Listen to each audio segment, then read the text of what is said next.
Hello all, welcome to import export. आज हम बात करेंगे लेटर ऑफ क्रेडिट के टर्म्स एंड कंडीशन में। लेटर ऑफ क्रेडिट के में बहुत सारी टर्म्स एंड कंडीशन होती है जिसमें बहुत कंफ्यूजन होती है, यार इसका मतलब क्या है, इसका मतलब क्या है। हर चीज एक कोड वर्ड की तरह लिखा होता है, कुछ चीजें जरूरी होती है। तो वो मैं सारी एक एक terms and condition one by one आपके साथ डिस्कस करूंगा। उसके क्या मीनिंग होते हैं, क्या मतलब होते हैं, क्यों होते हैं, वो सारी डिटेल में आपके साथ शेयर करूंगा। इसके अलावा लेटर ऑफ क्रेडिट का जो फॉर्मेट है, जो ओरिजिनल फॉर्मेट इशू होता है बैंक की तरफ से, वो भी मैं आपके साथ शेयर करूंगा। तो आप देखोगे तो आपको ज्यादा समझ में आएगा कि ये लेटर ऑफ क्रेडिट किस तरह दिखती है और कहाँ पे क्या यूज होता है, कौन सा कोट किया जाता है। सारी डिटेल आपको इसके अंदर मिलेगी। तो चलते हैं अपनी पहली स्लाइड पर। सबसे पहले तो फॉर्मेट पे जाने से पहले एलसी यानी लेटर ऑफ क्रेडिट क्या है, एक ब्रीफ इन्फॉर्मेशन दे दूं तो ये पेमेंट टर्म को सिक्योर, ये एक डॉक्यूमेंट्स है जो पेमेंट टर्म को सिक्योर करता है। बायर और सप्लायर के बीच में वो पेमेंट एडवांस ना देके एलसी ओपन करवा लेते हैं। वो एक बहुत बड़ा चैप्टर है, अगर आप कहोगे तो मैं उस पर वीडियो बना दूंगा। तो ये एक डॉक्यूमेंट्स है जो पेमेंट टर्म को सिक्योर करता है, बस आप अभी इतना समझो। अब आप देख सकते हो यहाँ पर मैंने, ये पहला पेज है मेरा हमारे लेटर ऑफ क्रेडिट का। ये ओरिजिनल एलसी है जो कि रिसीव हुई है सप्लायर को, मतलब एलसी ओपन करवाता है बायर, पर जब वो कंफर्म हो जाती है तो मिलती किसको है, पहले सप्लायर को। ठीक है, तो चलते हैं आगे। सबसे पहले ये आपका आ गया एक इनका कवरिंग लेटर, इसमें सारी डिटेल लिखी हुई है, सब कुछ है। सबसे पहले आप चलो आईसीआई बैंक। अब ये क्या है, अब ये बायर का है कि सप्लायर का? देखो ये सप्लायर को मिली है। ठीक है, तो ये जो आईसीआई बैंक है ये सप्लायर की है। इसका मतलब जो पेमेंट आएगा सप्लायर को बायर की तरफ से, वो उसके आईसीआई बैंक के अकाउंट में आएगा। क्लियर है? आप ये कंफ्यूज मत हो जाना कि ये आईसीआई का लिखा है तो ये एलसी आईसीआई से इशू हुई है, ऐसा जरूरी नहीं है। हो सकता है किसी और बैंक से भी इशू हुई हो। यहाँ पर जो सप्लायर है उनके बैंक की डिटेल लिखी हुई है, ये आईसीआई बैंक की तरफ से उनको मिली है। तो सबसे पहले आप देख सकते हो ये है बेनिफिशियरी। बेनिफिशियरी मतलब जिसको जब एलसी का पेमेंट मिलेगा। तो यहाँ पर मैंने ये हाइड करके रखी है एक्चुअली, जिस मैं उसकी डिटेल आपके साथ नहीं शेयर कर सकता, तो इसलिए मैं इसे हाइड किया हुआ हूँ। तो यहाँ पर ये डिटेल होगी जो पेमेंट रिसीव करेगा। ओके, और यहाँ पे इनका एक रेफरेंस नंबर होगा। जो एलसी का रेफरेंस नंबर है वो एलसी नंबर नहीं होगा या डीसी नंबर नहीं होगा, वो एलसी रेफरेंस नंबर होगा। ठीक है, बाकी ये डिटेल लिखी हुई है, डियर कस्टमर ये आपके साथ आपको एलसी इशू हुई है। इसके मतलब अभी पूरा नॉर्मली एक कवरिंग लेटर है, इसमें आपको कोई टर्म्स एंड कंडीशन नहीं है, उसकी आईसीआई का एक जनरल फॉर्मेट है, उसकी डिटेल्स है। चलते हैं अपने नेक्स्ट स्लाइड पर। पहला टर्म्स एंड कंडीशन है मैसेज टाइप 700। मैसेज टाइप 700 का मतलब, देखिए एलसी जो इशू होती है दो बैंकों के बीच में होती है, बायर का बैंक और रिसीवर का बैंक। तो ये जो बैंक एलसी ओपन होती है तो ये एक मैसेज दूसरे बैंक को भेजती है, तो उसी मैसेज टाइप को एक नेम है जिसे मैसेज टाइप 700 कहते हैं। अब इसे भेजा किसने है, ये सेंडर के आईएफएससी कोड है और ये रिसीवर का आईएफएससी कोड है। इसे भेजा कब गया, उसकी डेट और टाइम है, या स्विफ्ट के फॉर्म में गया हुआ है। इसकी प्रायोरिटी क्या है, यानी कि ये नॉर्मल एलसी है। अब यहाँ पर क्या है, मैसेज आउटपुट रेफरेंस, यहाँ पर एक नंबर होगा लंबा सा, वो उनका एक रेफरेंस नंबर है जो कि आपको किसी भी डॉक्यूमेंट में मेंशन करने की जरूरत नहीं है। वो बैंक टू बैंक के बीच का है। करेस्पॉन्डेंट, इसमें भी एक रेफरेंस नंबर होता है, वो भी बैंक टू बैंक के बीच में है। डॉक्यूमेंटेड क्रेडिट, ये कुछ चार्जेस है जो उस पर लिखा हुआ है, जो कि बायर ने दिए हुए हैं। उसके बाद एक बैंक की डिटेल है, आप देख सकते हो। तो उस बैंक की डिटेल में ये सारा चीज लिखा हुआ है आपका, कि ये कौन से बैंक से हुई है, ये मुंबई के बैंक है, मतलब इसका हेड ऑफिस है, और इसका ये सारी डिटेल दी हुई है। तो ये जो है बायर का बैंक की डिटेल्स है। उसके बाद जो मेन आता है हमारा, अब टर्म्स एंड कंडीशन यहाँ से स्टार्ट होती है। सबसे पहला है इररिवोकेबल। अब इररिवोकेबल क्या है, फॉर्म ऑफ डॉक्यूमेंट्री क्रेडिट।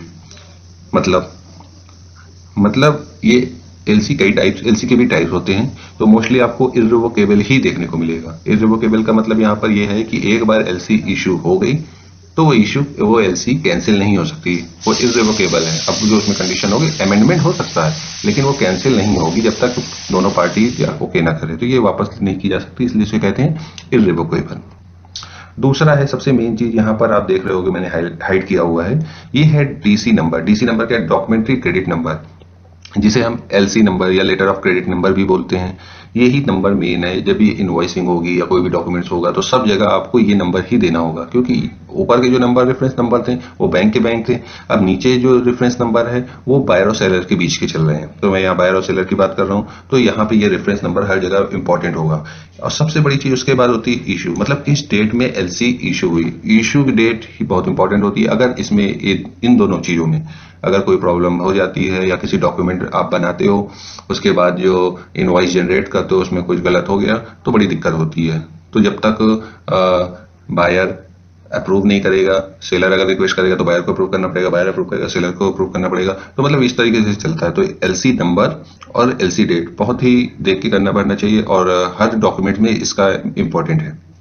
उसके बाद क्या है यूसीपी लेटेस्ट वर्जन। अब ये क्या है, देखिए यूसीपी लेटेस्ट वर्जन क्या है, एलसी कैसे वर्क करेगी, ये एक्चुअली ये इंटरनेशनल फॉर्मेट है।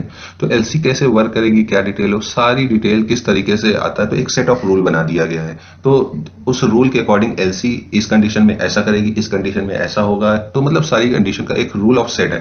तो जो लेटेस्ट इसमें क्या लिखा हुआ है, यूसीपी का लेटेस्ट वर्जन मतलब जो लेटेस्ट अमेंडमेंट हुआ है वो फॉलो होगा इस डेट के बाद का। ठीक है, मतलब जो अमेंडमेंट है वो टर्म्स एंड कंडीशन एलसी की लगेगी। ये इसका एक कह सकते हो बिहेवियर है एलसी का। अब लिखा हुआ है कि ये एलसी एक्सपायर कब होगी, अपडेट ओपन होने के बाद, और ये एक्सपायर की डेट है। तो ये 21 अगस्त 2021 इसमें लिखा है, ये इतने को एक्सपायर हो जाएगी।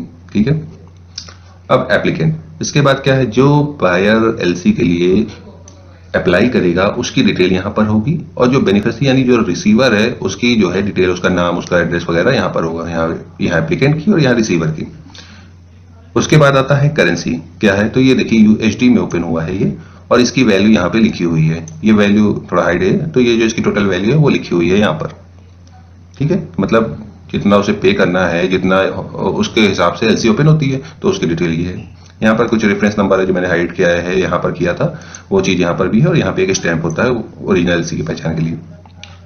उसके बाद आता है ड्राफ्ट एड क्या होता है, देखिए इसका बड़ा इंपॉर्टेंट होता है 120 days from the shipment date. मतलब सप्लायर को पैसे कब मिलेंगे, सीधी सी बात है, उसने सामान दे दिया, उसे पैसे चाहिए, इसीलिए तो इसने लिया बैंक प्रूफ के लिए। तो जब वो शिपमेंट कर देगा, यानी कि शिपमेंट डिस्पैच हो जाएगा, उसके 120 दिन के बाद उसे वो पेमेंट मिलेगी। ये इसकी टर्म्स एंड कंडीशन, काफी लंबा वेट है, पर वो डिस्काउंटिंग भी करा सकता है, वो अलग चैप्टर है। एलसी में पेमेंट पहले भी आ जाता है, पर 120 डेज किसी का क्या होता है, कुछ लोगों का फॉर्मेट ही होता है वैसे, उस वजह से ऐसा होता है। अब ये डिटेल किसकी है, देखिए ये डिटेल उसकी है आईसीआई बैंक की, जो रिसीवर है, कौन, जिसको पैसे मिलेगा, यानी कि सप्लायर। उसके बाद आता है पार्शियल शिपमेंट अलाउड। इसमें लिखा है अलाउड, मतलब अगर कोई शिपमेंट है, मान लीजिए उसके अंदर 5 क्वांटिटी है, आपने जो पार्ट्स या मशीन मंगाया या कोई प्रोडक्ट मंगाया, आप उसको 3 प्रोडक्ट दे दिया, 2 बाद में डिलीवरी कर दिए, तो इसमें अलाउ है कि हाँ ठीक है, आपकी ये डेट से पहले आपको अलाउ कर सकते हैं। तो पार्शियल शिपमेंट अलाउड हो जाता है, मतलब पूरी मिलेगी पर एक एक करके भी दे सकते हैं। अगर यहाँ पे होता है नॉट अलाउड, अक्सर देखने को मिलेगा, मतलब वो जो है पार्शियल शिपमेंट को एक्सेप्ट नहीं करेगा, तो एलसी के टर्म कंडीशन पूरी नहीं होगी, तो पेमेंट फंस जाता है। उसके बाद आता है ट्रांसशिपमेंट है, इसमें भी अलाउड है। ट्रांसशिपमेंट का मतलब क्या है, ट्रांसशिपमेंट का मतलब क्या है कि जैसे क्या है, अब कोई शिपमेंट डिस्पैच हुआ तो डायरेक्ट सप्लायर से पास डिस्पैच होगा, उसके बाद शिपमेंट इंडिया आएगा, इंडिया के बाद हो सकता है वो किसी दूसरी लोकेशन पे चला जाए, जैसे कि कोई एससीजेड है, कोई एफटीडब्ल्यूजेड है, वेयर हाउसिंग कंपनी, वहां चला जाए, उसके बाद वहां से बायर को मिलेगा। तो ये क्या हुआ, डायरेक्ट नहीं है। अब डायरेक्ट क्या होता, ट्रांसशिपमेंट नॉट अलाउड में शिपमेंट इंपोर्ट हुआ, डायरेक्टली बायर के पास पहुंचा, तो ये हो गया ट्रांसशिपमेंट नॉट अलाउड। उसके बाद क्या है, port of loading, SCZ Noida. Port of loading क्या है, देखिए यहाँ पर एससीजेड लिखा हुआ है, यानी कि स्पेशल इकोनॉमिक जोन। अब ये पोर्ट तो है नहीं, एक्चुअली एससीजेड के ऊपर अलग वीडियो मैंने बनाया, आप देख सकते हो। एससीजेड एफटीडब्ल्यूजेड एक पोर्ट की तरह काम करता है। अगर मान लीजिए आपका शिपमेंट जो है मुंबई या बैंगलोर एयरपोर्ट पर आ रहा है या सी पोर्ट पर आ रहा है, तो यहाँ पे लिखा होता कि कहाँ, port of loading Mumbai airport. ठीक है, लेकिन यहाँ पे क्या पहले से ट्रांसशिपमेंट शिपमेंट है, तो पहले वो इंडिया में आ चुका है, एससीजेड में आ चुका है, इसके बाद आपके पास आएगा। इसका मतलब ये रूट इस तरीके से, इसीलिए उसमें एससीजेड नोएडा लिखा है। मतलब जब शिपमेंट ये डिस्पैच करेगा वो एससीजेड नोएडा से करेगा बायर के पास, तब ये एलसी उस डेट से 120 दिन के बाद उसे पेमेंट मिलेगी। पोर्ट ऑफ डिस्चार्ज या एयरपोर्ट ऑफ डिस्चार्ज, अब पोर्ट पे आएगा कि कहाँ आएगा, वही वाला कंडीशन आ गया। बाहर से आएगा तो यहाँ पे उस कंट्री का यानी इंडिया का जो भी लोकेशन है उसका पोर्ट डलेगा, बट यहाँ पर क्या है और कहाँ पे तक जाएगा। ठीक है, अब यहाँ पर क्या है, बावल मतलब ये जो है डेस्टिनेशन है, मतलब वहां से डिस्पैच हुआ एससीजेड से अब ये जो उसकी लास्ट लोकेशन है, कहाँ तक बायर को पहुंचाने की जिम्मेदारी है, वो आ जाएगी बवल तक। बवल तक वो उसको पहुंचा देगा, उसकी जिम्मेदारी खत्म, एलसी की कंडीशन फुलफिल हो जाएगी, उसे 120 दिन में पैसा मिल जाएगा। ठीक है, मतलब वो उसे डिस्पैच करना है, एससीजेड से बवल ही डिस्पैच करेगा। उसके बाद आ जाता है लेटेस्ट डेट ऑफ शिपमेंट। इसको देख सकते हो आप, 31 जुलाई 2021। अब ये क्या है, देखिए मैंने आपको यहाँ पर दिखाया डॉक्यूमेंट की डेट, मतलब इशू होने की डेट अलग होती है और लेटेस्ट डेट ऑफ शिपमेंट अलग होती है। एक्सपायरी होने की अलग है कि ये 21 अगस्त तक चलेगी, लेकिन 31 जुलाई के बाद इसकी कहानी खत्म हो जाएगी। मतलब अगर आपने 31 जुलाई से पहले शिपमेंट को डिस्पैच नहीं किया, सप्लायर के ऊपर ये टर्म्स एंड कंडीशन आ रही, अगर आपने डिस्पैच नहीं किया तो आपको एलसी रिक्वेस्ट करना होगा, हम एलसी अमेंड कराएंगे, उसके बाद आपको जो डिस्पैच है वो कोई मतलब का नहीं हो जाएगा, मतलब उसकी पेमेंट फंस जाएगी। तो सप्लायर खुद ही क्या करता है इस केस में, वो डिस्पैच करेगा ही नहीं, कहेगा भाई अब लेट हो गया, किसी वजह से ये प्रॉब्लम आ गई, तो आप एक काम करो एलसी को अमेंड कर दो। तो इसको 15 दिन 20 दिन 1 महीना करके अमेंड करेगा। जैसे ये एलसी डेट अमेंड होगी, उसी ये एक फॉर्मूला होता है, उसी के बेस पे एलसी एक्सपायरी डेट भी 10-15 दिन आगे बढ़ जाती है। तो ये पूरा चलता रहता है उसी के अकॉर्डिंग। तो यहाँ पर इसका मतलब यही हुआ कि इस डेट से पहले सप्लायर को डिस्पैच करना है शिपमेंट। उसके बाद यहाँ पर आ जाता है डिस्क्रिप्शन ऑफ गुड। अब आप जो मंगा रहे हो क्या है, कितना सेट है, सारी एचएसएन कोड क्या है, ये सारी डिटेल आपको यहाँ पर मिलेगी। तो आप जो प्रोडक्ट है उसको डिटेल वगैरह आपको यहाँ मिल जाएगी। अब आया as per proforma invoice number. अब जो डिस्क्रिप्शन वगैरह वो हो गया, ठीक है।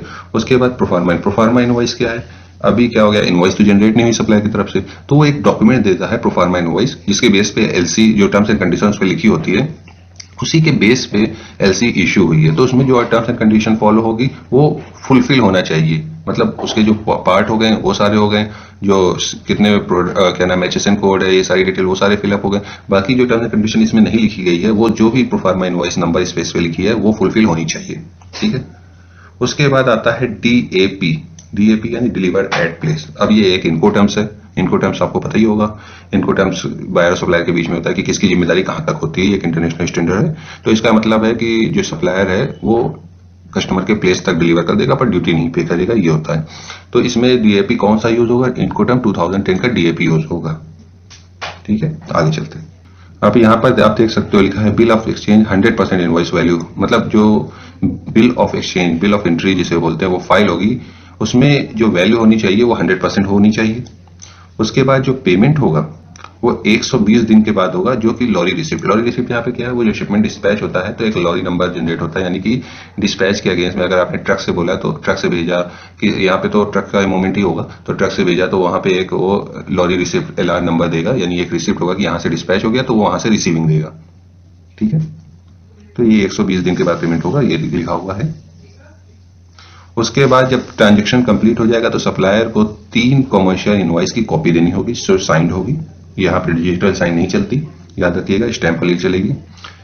प्लस 2 उसकी जीरोक्स होगी, 3 ओरिजिनल 2 जीरोक्स चाहिए। इसके बाद लिखा है कि इनवॉइस में जो वैल्यू होगी गुड्स की वो 100% वैल्यू होनी चाहिए। ये नहीं कि कुछ वैल्यू कम लिखी हो, मतलब जितना एलसी में वैल्यू है, जितना प्रोडक्ट की वैल्यू इनवॉइस में मेंशन होनी चाहिए। और उसके बाद उन्हें ओरिजिनल जो एलआर नंबर है यानी एलआर कॉपी है, जो डिस्पैच का स्लिप है, वो भी उनको 2 कॉपी चाहिए। क्यों यहाँ पे लिखा है फ्रेट प्रीपेड। प्रीपेड क्यों है, क्योंकि जो डीएपी है इनकोटर्म्स, तो फ्रेट जो है सप्लायर के स्कोप में है, इसलिए ये प्रीपेड लिखा हुआ है, यानी कि बायर पेमेंट कुछ नहीं करेगा, जो भी वहां तक पहुंचाने की जिम्मेदारी सप्लायर की है। जब शिपमेंट डिस्पैच होगा, इसमें यह भी लिखा हुआ है, तो वो एक प्रूफ देगा सप्लायर कि हमने डिस्पैच करने के तुरंत बाद बायर को नोटिफाई किया। यानी कि अगर कैसे नोटिफाई किया, वो एक फॉर्मल मेल लिखेगा कि भाई ये आपका शिपमेंट है, ये इनवॉइस नंबर है, ये डॉक्यूमेंट्स है, ये सारे डॉक्यूमेंट्स है, सारी डिटेल लिख के उसे मेल करेगा उसकी ईमेल आईडी पे कि हमने ये डिस्पैच कर दिया है यहाँ से। तो उसकी भी एक कॉपी जो है वो सबमिट करना पड़ेगा सप्लायर को। उसके बाद इंश्योरेंस की कॉपी। अब यहाँ पे इंश्योरेंस भी होगा, तो यहाँ इंश्योरेंस की बात आ गई, तो जो सप्लायर है वो इंश्योरेंस भी करा के देगा क्योंकि डीएपी है। तो इंश्योरेंस में जो उसकी वैल्यू होनी चाहिए डीएपी की, वो 110% होनी चाहिए नो। उसके बाद इसमें लिखा है कि जितना भी उसके अंदर प्रोडक्ट है जो भी है वो पूरा इंश्योरेंस में कवर होना चाहिए। उसके बाद ई वे बिल। जब शिपमेंट निकलता है तो कोई ई वे बिल भी जनरेट होता है। तो ई वे बिल में शिपमेंट की डिटेल्स जरूरी है, मतलब शिपमेंट की जो भी डिटेल्स है वो ई वे बिल में मेंशन होना चाहिए, पर ऐसा हो नहीं पाता। जो मोटा मोटा होता है वही मेंशन हो जाता है क्योंकि उसमें इतनी जगह ही नहीं होती। उसके बाद कुछ एडिशनल कंडीशंस आ जाती हैं कि सारे डॉक्यूमेंट्स इंग्लिश में होना चाहिए। जितने भी आपके सप्लायर के जितने भी डॉक्यूमेंट होंगे उसमें एलसी नंबर और एलसी का डेट होना मैंडेट है। उसके बाद जो नेगोशिएटिंग बैंक होगी वो पूरा एक कॉपी, उस जो होगा पूरा उसका एक कॉपी उस बैंक के पास भेजेगी, जो बायर का बैंक है उसके पास एक कॉपी भेजेगी स्टेट के अंदर, ये पूरा एड्रेस लिखा हुआ है कि यहाँ तक पहुंच जाना चाहिए। ये कौन भेजेगा? ये नोटिफिकेशन बैंक या निगोशिएशन बैंक। कहाँ गए? निगोशिएटिंग बैंक, नहीं निगोशिएटिंग यानी सप्लायर का बैंक, एक कॉपी उसको भेजेगा। उसके बाद अगर कोई यहाँ लिखा हुआ है 100%, मतलब कोई भी गलती होती है सप्लायर से डॉक्यूमेंट्स में, तो उसके अकॉर्डिंग हर सेट के हिसाब से 100 यूएसडी ये चार्ज करेंगे। ये उसे कहेंगे ये डिस्क्रिपेंसी थी जिसे हम 100 यूएसडी आपका काट कर रहे हैं। और ये एक दो डिस्क्रिपेंसी तो वैसे भी लगती है, और आप चाहे सही से बना लो। अब यहाँ पे फिर से बता रहा है जो यूसीपी है 600, यूसीपी 600 का रूल यहाँ पे फॉलो होना चाहिए, जिसके अंदर आर्टिकल 16 है वो फॉलो होना चाहिए। ओवरऑल यूसीपी पूरा ही फॉलो होगा। उसके बाद ये डिटेल्स है कि ऐसा कोई मतलब एलसी जो का रूल है वो कोई भी यूएस, यूएन, इंडिया के अंदर जो भी रूल बनाएगा उसको वायलेट नहीं करेगी, उसी के अकॉर्डिंग काम करेगी। अब एप्लीकेंट यहाँ पे लिखा हुआ है जो भी चार्जेस उसके बाद होंगे पेमेंट वगैरह में वो बायर के होंगे, क्योंकि उसने ओपन कराया है एलसी। यहाँ पे मतलब कौन से चार्ज? शिपमेंट से रिलेटेड चार्ज तो सारे सप्लायर के हैं, क्योंकि डीएपी था इनपुट, मतलब क्रेडिट होने में जो थोड़ा बहुत चार्जेस लगते हैं उसके अकॉर्डिंग की बात हो रही है। ये है कंफर्मेशन इंस्ट्रक्शन, ये विदाउट। अब ये क्या है कंफर्मेशन इंस्ट्रक्शन? देखिए एलसी के जैसे मैंने कहा कि कई टाइप होते हैं, विथ और विदाउट। यहाँ पे कभी कभी विथ होगा लेकिन ज्यादातर आप विदाउट करोगे। इसका मतलब ये है कि अगर बायर का जो है वो दिवालिया भी हो जाता है, इशूइंग बैंक जो भी एलसी ओपन किया है उसके इतना अच्छा क्रेडिट नहीं है मार्केट में, फिर भी उसको जो कंफर्मेशन बैंक है उसके तरफ से पैसा मिलेगा, मतलब उसका पेमेंट डूबेगा नहीं। तो ये इसीलिए एक्स्ट्रा चार्ज होता है, कभी नहीं दिखेगा आपको विद में। बाकी ये वो यूएस में फॉरेन करेंसी हो रहा है तो यहाँ यूएसडी अकाउंट की डिटेल दी गई है। बाकी इसमें और कुछ खास है नहीं, सारी डिटेल मैंने आपको आइडेंटिफाई कर दी।